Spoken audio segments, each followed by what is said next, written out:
Capítulo 9. Covan, Sain e Ross.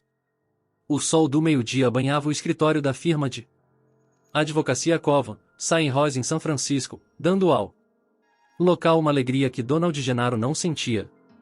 Ele prestava atenção à voz ao telefone, enquanto olhava para seu chefe, Daniel Ross, frio como um agente funerário em seu terno escuro riscado. Compreendo, John, Gennaro disse. E Grant concordou em ir. Ótimo, sim, para mim está perfeito. Parabéns, John. Ele desligou e dirigiu-se a Ross. Não podemos mais confiar em Ramon. Está sob pressão excessiva. A APMA anda investigando suas atividades. O projeto na Costa Rica atrasou muito, os investidores estão inquietos. Correm boatos demais sobre problemas no local. Morreram muitos operários. E agora temos esse caso de um Procumpsit não sei o que vivo na costa. O que isso significa? Ross perguntou. Talvez nada, e Gennaro respondeu. Mas a Machi é um de nossos principais investidores. Recebi um relatório do representante da Machi em São José, capital da Costa Rica. De acordo com o informe, uma espécie desconhecida de lagarto anda atacando crianças na costa. Ross piscou. Um lagarto? É, e Gennaro disse. Não podemos permitir esse tipo de erro. Precisamos inspecionar a ilha imediatamente. Pedi a Ramon que providenciasse inspeções independentes a cada semana, nas próximas 3 semanas. E o que Ramon alega? Ele insiste em que não há nada de errado na ilha. Disse que tomou todas as precauções em matéria de segurança. Mas não acredita nele, certo? Não, e Gennaro disse. Não acredito. Donald Gennaro deixará seu trabalho como analista de investimentos em bancos para entrar na Covan. Os clientes high-tech da firma precisavam frequentemente de capital, e Gennaro ajudava a conseguir o dinheiro. Uma de suas primeiras tarefas, em 1982, foi acompanhar John Ramon quando o velho magnata, já com quase 70 anos, reunirá os fundos para iniciar a Engine Corporation. Acabará conseguindo quase $1 bilhão, e Gennaro nunca se esqueceria dessa aventura. Ramon é um sonhador, e Gennaro comentou. Um sonhador potencialmente perigoso, e Ross completou. Nunca deveríamos ter entrado nisso. Qual é a nossa posição financeira? Nossa firma, explicou Gennaro, é dona de 5% do empreendimento. Geral ou limitado? Geral. Ross balançou a cabeça, desconsolado. Nunca deveríamos ter feito isso. Parecia uma boa ideia na época, e Gennaro ponderou. Puxa, já faz 8 anos. Recebemos as ações como parte do pagamento de nossos serviços. E, se não se esqueceu, o plano de Ramon era altamente especulativo. Ele estava arriscando muito. Ninguém acreditava no sucesso. Mas aparentemente deu certo, Ross observou. De qualquer forma, concordo que está mais do que na hora de uma inspeção. E quanto aos especialistas no local? Estou começando com os consultores contratados por Ramon no início do projeto. Gennaro jogou uma lista na mesa de Ross. O primeiro grupo é composto por um paleontólogo, um paleobotânico e um matemático. Visitarão a ilha neste final de semana. Irei com eles. Acha que falarão a verdade? Ross especulou. Creio que sim. Nenhum deles se envolveu diretamente com a ilha, e pelo menos o matemático, Ian Malcolm, desde o começo mostrou-se abertamente contrário à ideia. Insistiu que nunca poderia dar certo. E quem mais? Apenas um técnico em análise de sistemas de computação. Vai revisar os computadores do parque e rever alguns programas. Deve chegar na sexta-feira de manhã. Ótimo, Ross disse. Tomou todas as providências.